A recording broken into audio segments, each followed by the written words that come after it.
Hello everyone, Hitesh here. Today we're gonna talk about the movie Resident Evil Afterlife. ये इस series की चौथी कहानी है। इसके पहले मैंने ऑलरेडी इसके तीनों पार्ट्स का एक्सप्लेनेशन अपने चैनल पर ऑलरेडी अपलोड किया हुआ है। अगर आप इस चौथे पार्ट को डीप तरीके से समझना चाहते हैं तो मेरी आपसे एक छोटी सी रिक्वेस्ट है, प्लीज एक बार जाकर उन तीनों पार्ट्स को जरूर देखिएगा। So without wasting time let's start the movie. कहानी की शुरुआत होती है टोक्यो शहर से, जहां पर हम देखते हैं कि एक लड़की जो कि टी वायरस से इन्फेक्टेड है, वो वहां पर एक इंसान को काटती है और देखते ही देखते वहां पर वो सभी लोग ज़ॉम्बी में बदल जाते हैं और अब टोक्यो शहर भी टी वायरस की चपेट में आ चुका होता है। वहीं सीन चेंज होता है और हम देखते हैं कि वहां पर कुछ स्नाइपर्स कुछ ज़ॉम्बी का शिकार कर रहे होते हैं और साथ ही रिपोर्ट करते हैं एल्बर्ट वेस्कर को और बताते हैं कि अब टोक्यो का माहौल थोड़ा थोड़ा शांत होने लगा है। लेकिन थोड़ी ही देर में उन दोनों स्नाइपर्स को जान से मार दिया जाता है और जैसे ही एल्बर्ट वेस्कर को ये पता लगता है कि कोई मेरे स्नाइपर्स को मार रहा है तो वो अपने इलाके की नाकाबंदी कर देता है। अब यहाँ पर सीन चेंज होता है और हमें दिखाया जाता है टोक्यो वाला अम्ब्रेला कॉर्पोरेशन, यानी कि जो टोक्यो की लैब होती है वो पिछले दो पार्ट्स की लैब से कई ज्यादा बड़ी होती है। पहली लैब जो कि आर्कले माउंटेन्स यानी कि रैकून सिटी में थी, जिसका नाम था हाइव, उससे बड़ी लैब थी सॉल्ट लेक सिटी में। और अब सॉल्ट लेक सिटी से भी बड़ी एक लैब है जो कि टोक्यो में उपस्थित है। वहां पर जब एल्बर्ट वेस्कर को अपनी जान का खतरा होता है तो वहां पर वो अपनी सिक्योरिटी को काफी ज्यादा बढ़ा देता है, सभी गेट को लॉक कर देता है। लेकिन तभी हम देखते हैं कि वहां पर एलिस की एंट्री होती है। एलिस वहां पर अकेली नहीं होती, एलिस वहां पर कई सारे अपने क्लोन्स को साथ में लेकर आई होती है जो कि उनकी सिक्योरिटी पर भारी पड़ती है और देखते ही देखते एलिस के सभी क्लोन उन सभी सिक्योरिटी गार्ड्स को वहीं पर जान से मार देते हैं और आगे बढ़ते हैं एल्बर्ट वेस्कर की तरफ। लेकिन क्योंकि एल्बर्ट वेस्कर काफी चालाक इंसान होता है, उसने उस पूरी लैब के अंदर एक सेल्फ डिस्ट्रक्ट बॉम्ब रखा हुआ होता है और ये सेल्फ डिस्ट्रक्ट बॉम्ब एक ऐसा बॉम्ब होता है जो कि जरूरत पड़ने पर उस पूरे लैब को तबाह कर सकता था। जब एल्बर्ट वेस्कर को पता चल जाता है कि एलिस के सभी क्लोन उसे मारने के लिए आ रहे हैं तो वो एक हेलीकॉप्टर में बैठकर वहां से उड़ जाता है और सेल्फ डिस्ट्रक्ट बॉम्ब को ऑन कर देता है, जिसकी वजह से वहां पर एक बहुत ही बड़ा धमाका होता है और एलिस के सभी क्लोन वहां पर मारे जाते हैं। लेकिन असली एलिस वहां पर एल्बर्ट वेस्कर का पीछा करते हुए उसके जहाज में पहुंच चुकी होती है और वो जैसे ही एल्बर्ट को मारने लगती है तब एल्बर्ट एलिस के गले में एक ऐसा इंजेक्शन लगा देता है जिसकी वजह से एलिस की सभी शक्तियां यानी कि जो टी वायरस का असर होता है वो बिल्कुल खत्म हो जाता है और एलिस एक इंसान में बदल जाती है। अब क्योंकि उन दोनों की लड़ाई चल रही होती है तो इसी वजह से जो उनका प्लेन होता है वो अनबैलेंस होकर एक पहाड़ से टकरा जाता है। उस पहाड़ से टकरा जाने की वजह से वहां पर एक ब्लास्ट होता है और साथ ही वो प्लेन क्रैश हो जाता है। लेकिन हम देखते हैं कि उस क्रैश हुए प्लेन में से एलिस अपनी जान को बचाकर वहां से निकल जाती है। अब यहाँ से कहानी बढ़ती है 6 महीने आगे। एलिस निकल पड़ती है अलास्का में आर्किडिया नाम की जगह की खोज में, जहां पर उसने क्लेयर, के-मार्ट और बाकी सभी बच्चों को भेजा था ताकि वहां पर वो सभी टी वायरस के अटैक से बचकर एक नई जिंदगी जी सकें। लेकिन जब एलिस वहां पर पहुंचती है तो उसे मालूम चलता है कि यहाँ पर तो कई सारे प्लेन हैं मगर कोई भी इंसान का नामो निशान नहीं है, यानी कि जितने भी लोग थे अब वो यहाँ पर उपस्थित नहीं है। वो इस बात को सोचकर काफी हैरान हो जाती है और साथ ही इस बात का पता लगाने की कोशिश करती है कि आखिर आए हुए सभी लोग गए कहाँ पे। इन सभी बातों को वो एक कैमरा में रिकॉर्ड कर रही होती है और अपनी दिन प्रतिदिन की एक्टिविटीज को उस कैमरे के अंदर बताती रहती है कि आज मैं यहाँ पर गई, आज मैंने ये ऑब्जर्व किया, आज मैं इस नई जगह पर आई। साथ ही एलिस उस रिकॉर्डिंग में ये भी बताती है कि मुझे तो अब ये लगने लगा है कि पूरी दुनिया में अब सिर्फ मैं ही एक इंसान सर्वाइवर हूँ। तभी उसे एक हेलीकॉप्टर दिखता है और जैसे ही एलिस उस हेलीकॉप्टर को देखती है तो उसे याद आता है कि ये वही हेलीकॉप्टर था जिसके अंदर क्लेयर, के-मार्ट और बाकी सभी बच्चे आर्किडिया यानी कि यहाँ अलास्का में उतरे थे। वो उस हेलीकॉप्टर में जाकर कुछ छानबीन करने की कोशिश करती है लेकिन वहां पर उसे कुछ भी नहीं मिलता। लेकिन थोड़ी ही देर में उसे वहां पर किसी की होने की आशंका होती है तो वो अपनी बंदूक निकालती है और एक प्लेन की ओर आगे बढ़ने लगती है, लेकिन उसमें से सिर्फ और सिर्फ चमगादड़ निकलते हैं। लेकिन फिर भी एलिस का शक खत्म नहीं होता, वो वहां पर और भी छानबीन करने लगती है। तभी उसे वहां पर एक लड़की मिलती है जो कि पागलों जैसी हालत के अंदर आकर एलिस पर हमला कर देती है। लेकिन जैसे ही एलिस उसे शूट करने वाली होती है तो उसे पता चलता है कि वो लड़की और कोई नहीं, वो है क्लेयर। लेकिन उसके सीने पे अब एक अम्ब्रेला कॉर्पोरेशन का डिवाइस लगा होता है। सबसे पहले तो एलिस उस डिवाइस को उसकी बॉडी से डिटैच करती है और उसे पूछती है कि आखिर तुम्हारे साथ यहाँ पर हुआ क्या। जब मैंने तुम्हें यहाँ पर भेजा था तो तुम्हारे साथ कई और लोग भी थे, लेकिन उस वक्त वहां पर क्लेयर की याददाश्त खो चुकी होती है और एलिस उससे क्या क्या बातें कर रही है ये उसे कुछ भी समझ में नहीं आता। तब वहां पर एलिस ये सोचती है कि इसके साथ में जरूर कुछ दुर्घटना हुई है और हमें इस बात का पता लगाने के लिए यहाँ से जाना, नहीं तो जो हादसा इसके साथ हुआ है वो हादसा अब मेरे साथ भी हो जाएगा। और वहीं वो जो प्लेन लेकर आई होती है उसमें एलिस और क्लेयर बैठकर लॉस एंजलिस की तरफ निकल जाती हैं। जब वो लॉस एंजलिस जा रहे होते हैं तो उन्हें वहां पर एक बड़ी सी जेल की छत पर कुछ लोग दिखाई देते हैं जो कि उनसे मदद मांग रहे होते हैं। तब वहां पर एलिस अपना प्लेन उस बड़ी सी बिल्डिंग के ऊपर क्रैश करवा देती है। अब यहाँ पर गाइज एक बहुत ही खास बात मैं आप सभी से बताना चाहता हूँ। हालांकि इसका रिलेशन इस कहानी के साथ नहीं है मगर वो बात काफी ज्यादा रिलेवेंट है। अगर आपने कभी डिस्कवरी, नेशनल ज्योग्राफी या फिर यूट्यूब पे अगर कोई वॉरशिप देखा होगा तो आपने देखा होगा कि उस वॉरशिप पर काफी सारे सुखोई यानी कि फाइटर जेट्स होते हैं और उनकी लैंडिंग और टेक ऑफ के लिए वो उनका बेस इस्तेमाल करते हैं।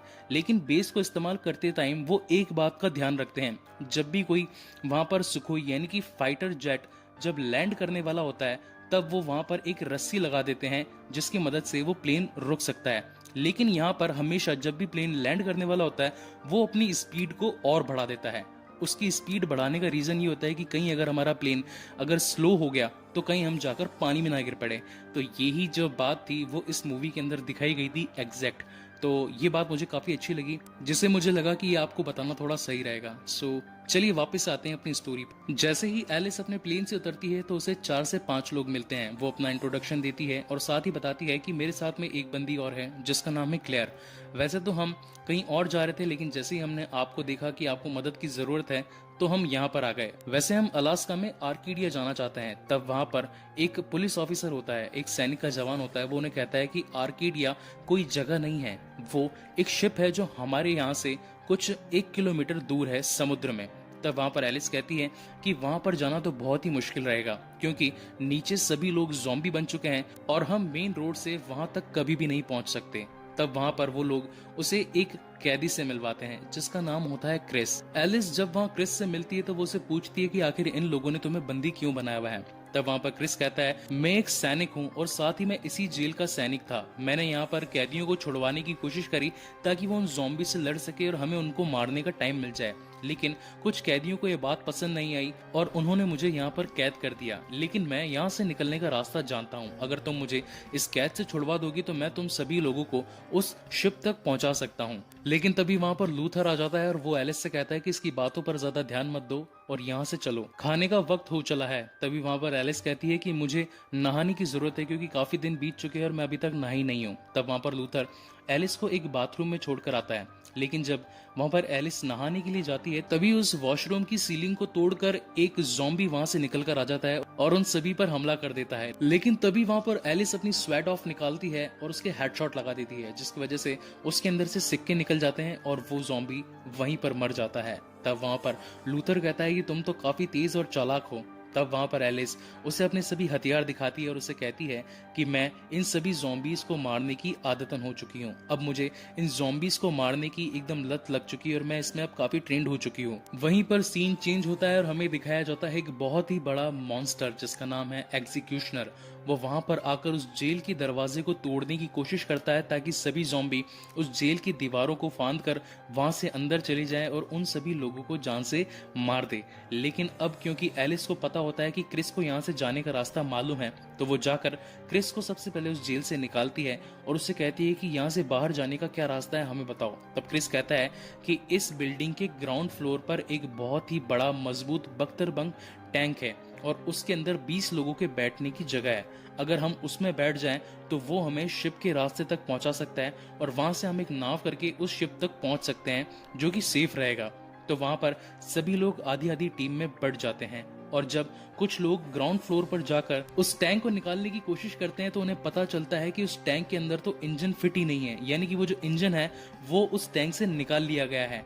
तब वहां पर एक आदमी जिसका नाम होता है बेनेट, उसे ये देखकर काफी गुस्सा आ जाता है और वो उस फौजी को वहीं गोली मारकर एलिस के प्लेन में वहां से निकल जाता है। लेकिन तभी हम देखते हैं कि एग्जीक्यूशनर उस बिल्डिंग के गेट को तोड़ देता है और वहां से कई सारे ज़ॉम्बी उस बिल्डिंग में एंटर कर जाते हैं। अब यहाँ पर सभी लोग अपनी जान बचाने के लिए उन ज़ॉम्बीज पर गोलियां चलाने लगते हैं, लेकिन उन गोलियों का उन पर कुछ भी असर नहीं हो रहा होता है। तभी वहां पर क्रिस कहता है कि इनसे बचने के लिए हमें उसी गड्ढे में जाना पड़ेगा जहां से वो पहला ज़ॉम्बी तुम्हें मारने के लिए आया था। और सभी ये डिसाइड करते हैं कि अब हम उस गड्ढे के रास्ते से आर्केडिया शिप तक पहुंचेंगे। बाकी बच्चे लोग तो उस गड्ढे से निकल जाते हैं, लेकिन तभी वहां पर वो बड़ा मॉन्स्टर यानी कि जिसका नाम एग्जीक्यूशनर है वो वहां पर आ जाता है और एलिस पर हमला कर देता है। एलिस उससे बचने की काफी कोशिश करती है, लेकिन क्योंकि उसके पास में एक बहुत ही बड़ा भाले जैसा कुछ एक हथियार होता है, इसी की वजह से एलिस वहां पर कुछ नाकामयाब होती नजर आती है। लेकिन तभी वहां पर क्लेयर आ जाती है और वो एलिस की मदद करने लगती है उस एग्जीक्यूशनर से लड़ने में। तभी वहां पर एग्जीक्यूशनर भाग कर आता है उन पर हमला करने के लिए, लेकिन एलिस उसके पैरों के बीच में से निकल जाती है और अपनी स्वेट ऑफ गन से उसके हेडशॉट लगा देती है, जिसकी वजह से उसका सर फट जाता है और उसमें से काफी सारे सिक्के निकल जाते हैं। और फिर एलिस और क्लेयर भी उस गड्ढे में चले जाते हैं। वो अपनी जान को कैसे तैसे बचाते हुए उस गड्ढे में से निकलकर एक अंडरग्राउंड प्लेस पर पहुंचते हैं, लेकिन उसी बीच वहां पर लूथर को कुछ ज़ॉम्बी पकड़ लेते हैं और उसे वहां से ले जाते हैं। लेकिन क्योंकि अब एलिस को हार नहीं माननी थी, इसलिए वो बाकी सभी बचे अपने साथियों को एक नाव में बिठाकर आर्केडिया शिप तक पहुंच जाती है। और जब वो आर्केडिया शिप पर पहुंचते हैं तो उन्हें मालूम चलता है कि यहाँ पर 3 दिन पहले जो ट्रांसमिशन यानी कि जो रेडियो संदेश आया था वो अब लोग यहाँ पर नहीं है। अब इस बात का पता लगाने के लिए वो इस शिप के रिकॉर्ड्स चेक करती है, तो उसे मालूम चलता है कि अभी भी इस शिप पर 2000 जिंदा लोग मौजूद है। लेकिन वो है कहाँ पर, इस बात का पता अभी तक एलिस को नहीं होता। इस बात का पता करने के लिए एलिस उस शिप के बेस ग्राउंड में जाती है। तब उसे मालूम चलता है कि यहाँ पर अम्ब्रेला कॉरपोरेशन का लोगो है। इसका मतलब ये है कि अम्ब्रेला कॉरपोरेशन ने ही ये गलत बात फैलाई थी कि आर्केडिया पर हम सभी लोगों को खाना और पानी मुहैया करवाएंगे, जो कि जीने के लिए सभी लोगों के लिए काफी है, जो कि बिल्कुल गलत था। आर्केडिया यानी कि अम्ब्रेला कॉरपोरेशन का एक ऐसा शिप जहां पर वो लोगों को बुलाकर अपने इलीगल एक्सपेरिमेंट को परफॉर्म कर सके। इस बात को लेकर एलिस को काफी गुस्सा आता है और वो उन सभी लोगों को वहां से निकालने की कोशिश करती है। और जब सभी लोग उस ग्राउंड स्पेस से निकलकर बाहर आते हैं तो वहां पर एलिस को की-मार्ट भी दिखाई पड़ती है। उन सभी के सीने पर वही स्पाइडर डिवाइस होता है जो कि पहले क्लेयर के सीने पर भी था। वहां से एलिस उस डिवाइस को निकालती है और उन सभी को जान से बचाने की कोशिश करती है, लेकिन तभी वहां पर आ जाता है एल्बर्ट वेस्कर। ये एल्बर्ट वेस्कर ही था जिसने इस पूरी आर्केडिया शिप का प्लान रचा था, यानी कि यहाँ पर मास्टरमाइंड वही एल्बर्ट वेस्कर था। और जैसा कि मैंने आपको स्टार्टिंग में बताया था कि एल्बर्ट वेस्कर का प्लेन क्रैश हो जाता है, लेकिन क्योंकि अब एल्बर्ट वेस्कर के अंदर भी टी वायरस होता है, इसकी वजह से वो वहां पर मरता नहीं और इस शिप पर आ जाता है। अब यहाँ पर एलिस और एल्बर्ट के बीच में एक बहुत ही क्लासिक कूल फाइट होती है। दोनों आपस में एक दूसरे से लड़ते हैं और एक बहुत ही शानदार युद्ध हमें देखने को मिलता है। लेकिन तभी वहां पर एलिस अपनी स्वेट ऑफ से उस एल्बर्ट वेस्कर का सर फाड़ देती है और वो वहां पर मर जाता है। उसी वक्त वहां पर बेनेट भी आ जाता है, लेकिन क्योंकि एलिस को पता चलता है कि बेनेट वो प्लेन लेकर यहाँ पर भागा था और एल्बर्ट वेस्कर से मिल चुका था, इसलिए वो उसी ग्राउंड स्पेस वाले रूम में बेनेट को सील पैक करके वहां से निकल जाते हैं। और थोड़ी ही देर में एल्बर्ट वहां पर बेनेट को खा जाता है और अपने शरीर को पूरा करके वहां पर मौजूद एक प्लेन से भागने की कोशिश करता है। लेकिन अब यहाँ पर कहानी का एक बहुत ही शानदार फेज हमें नजर आता है, क्योंकि लास्ट टाइम जब एल्बर्ट वेस्कर अपने हेलीकॉप्टर में भागा था तो उसने जिस तरीके से सेल्फ डिस्ट्रक्ट बॉम्ब को रिलीज करके पूरी टोक्यो की अम्ब्रेला कॉरपोरेशन को नष्ट कर दिया था, इसी तरह वो इस बार भी इस शिप के साथ में करने वाला था। लेकिन इस बात का पता इस बार एलिस को लग गया था, इसीलिए एलिस पहले ही उस सेल्फ डिस्ट्रक्ट बॉम्ब को उस हेलीकॉप्टर में फिट कर चुकी होती है। और जब वहां पर एल्बर्ट वेस्कर उस बम का रिमोट दबाता है तो उसका प्लेन पूरी तरीके से फट जाता है। लेकिन अगर आप इस सीन में गौर फरमाएंगे तो आपको पता लगेगा कि एल्बर्ट वेस्कर उस एक्सप्लोजन से भी बचकर वहां से निकल जाता है। और इसी के साथ ही एलिस वहां पर मौजूद सभी लोगों को जान से बचा लेती है और उन्हें एक नई जिंदगी मुहैया करवाती है। और साथ ही अब वो उस रेडियो ट्रांसमिशन को फिर से एक्टिवेट कर देती है और कहती है कि मैं आर्केडिया से बात कर रही हूँ, हमारे पास में एक शिप है और हम आप सभी लोगों को खाना और पानी मुहैया करवा सकते हैं। जो भी लोग अभी तक टी वायरस से इन्फेक्टेड नहीं हैं वो आर्केडिया में आकर अपनी जान बचा सकते हैं। लेकिन तभी हम देखते हैं कि वो जो ट्रांसमिशन था यानी कि जो संदेश एलिस ने भेजा था तभी वहां पर कई सारे ड्रोन्स आ जाते हैं और वो उस शिप को घेर लेते हैं और ये मूवी यहीं पर खत्म होती है। गाइस, आपको ये मूवी कैसी लगी प्लीज़ मुझे लाइक और कमेंट करके ज़रूर बताएं, और अगर आप मेरे चैनल पर नए आए हैं तो प्लीज़ मेरे चैनल को सब्सक्राइब ज़रूर करें। इसका 5वां पार्ट मैं जल्दी ही अपने चैनल पर अपलोड करूंगा। Thank you very much for watching this video.